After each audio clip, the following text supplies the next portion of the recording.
তাহলে কেন গণ অভ্যুত্থানের পরে সেনাবাহিনীকে জনগণের মুখোমুখি করা হচ্ছে?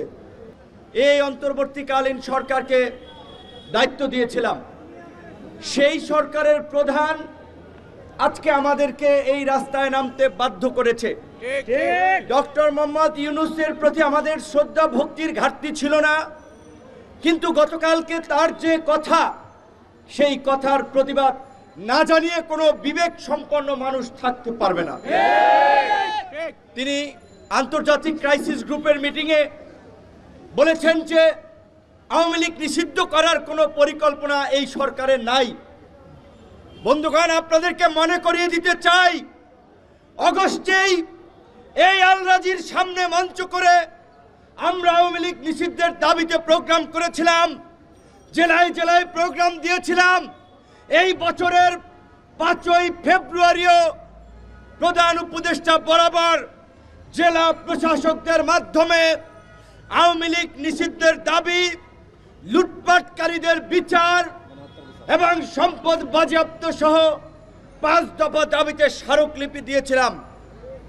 19শে ফেব্রুয়ারি বিক্ষোভ মিছিল করেছিলাম, কোন রাজনৈতিক দলের আওয়াজ পাওয়া যায় নাই, কোন রাজনৈতিক দল কথা বলছে না। আমরা বারবার বলেছিলাম আওয়ামী লীগ নিষিদ্ধের প্রশ্নে রাজনৈতিক দলগুলো তাদের অবস্থান পরিষ্কার করুন। এখন এই রোজার দিনে জগন্নাথ বিশ্ববিদ্যালয়ের ছাত্রদের স্লোগানের রেফারেন্স টেনেই বলতে হচ্ছে সব শালারা বাটপার। জগন্নাথ বিশ্ববিদ্যালয়ের ছাত্ররা তাদের ক্যাম্পাস সঠিকভাবে যেন নির্মাণ হয়, সেই কারণে ওই বাটপার প্রতারক বিভিন্ন গোষ্ঠীর কাছ থেকে কাজ সেনাবাহিনীর কাছে দেওয়ার জন্য যেন সুষ্ঠুভাবে সম্পন্ন হয়, তারা স্লোগান দিয়েছিল সব শালারা বাটপার, আর্মি হবে ঠিকাদার। তো এই রাজনৈতিক এই পট পরিবর্তনের পরেও আমরা দেখতে পাচ্ছি বিভিন্ন রাজনৈতিক দল ভোটের কথা চিন্তা করে আওয়ামী লীগের কালো টাকা পেতে ভিতরে ভিতরে গোপনে গোপনে আওয়ামী লীগকে প্রোটেক্ট করছে, আওয়ামী লীগের পক্ষে অবস্থান নিচ্ছে।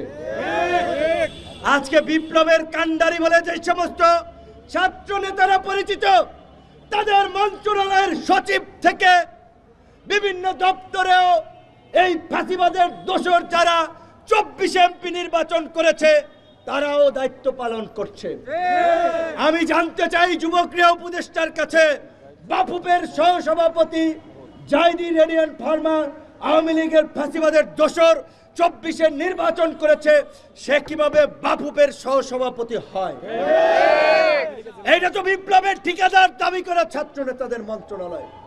তার মন্ত্রণালয়ের সচিব নজরুল ইসলাম আওয়ামী লীগের নিয়মিত সুবিধাভোগী ছিল।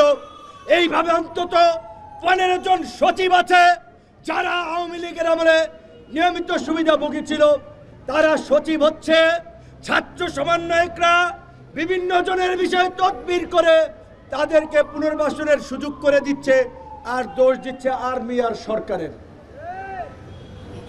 মানে অনেকটা এই আওয়ামী লীগের ঠিকানা এই বাংলায় হবে না, এই বাংলায় হবে না। অনেকটা এখন পরিস্থিতি দাঁড়িয়েছে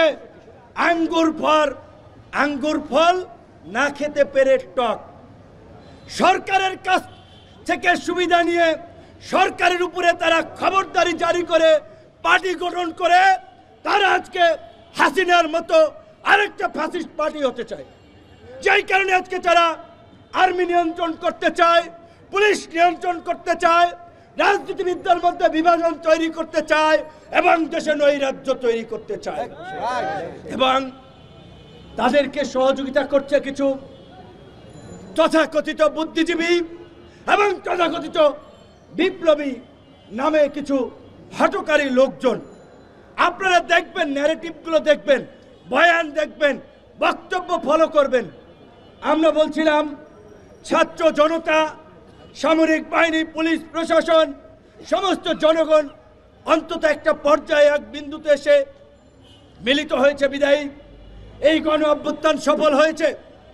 গণ অভ্যুত্থানে যে প্রক্রিয়ায় হোক, যেভাবেই হোক, সেনাবাহিনী জনগণের পাশে এসে দাঁড়িয়েছে এবং সেনাবাহিনীর এই গৌরব উজ্জ্বল ভূমিকা ৭১-এর মুক্তিযুদ্ধ থেকে ৯০-এর স্বৈরাচার বিরোধী আন্দোলনও যদি দেখেন, এই ২৪-এর গণ অভ্যুত্থান দেখেন, সবসময় তারা শেষ পর্যন্ত দেশের স্বাধীনতা সার্বভৌমত্ব রক্ষায় জনগণের পাশে ছিল। ৭৫-এর ৭ই নভেম্বর সিপাহী জনতার বিপ্লবের মাধ্যমে জিয়াউর রহমান মুক্ত না হলে বাংলাদেশ যেমন একটা সংকটে পতিত হতো, ৯০-এ জেনারেল নুরুদ্দিন সাহেব যদি এরশাদ সাহেবকে সরি মিস্টার প্রেসিডেন্ট, আমরা জনগণের বুকের উপরে পাড়া দিয়ে আপনাকে ক্ষমতায় রাখতে পারবো না, এই কথা যদি না বলতেন, ৯০-এও ডিফিকাল্ট ছিল গণ অভ্যুত্থান ঘটনাটা। ২৪-এর গণ অভ্যুত্থানেও সামরিক বাহিনী যদি শেষ পর্যন্ত জনগণের কাতারে এসে না দাঁড়াতো, তাহলে দেশে গৃহযুদ্ধ লেগে যেত, রক্তপাত হতো, ওই দক্ষিণ আফ্রিকার বিভিন্ন ব্যর্থ সংঘাতপূর্ণ রাষ্ট্রের তালিকায় বাংলাদেশের নামও যুক্ত হতো। তাহলে কেন গণ অভ্যুত্থানের পরে সেনাবাহিনীকে জনগণের মুখোমুখি করা হচ্ছে?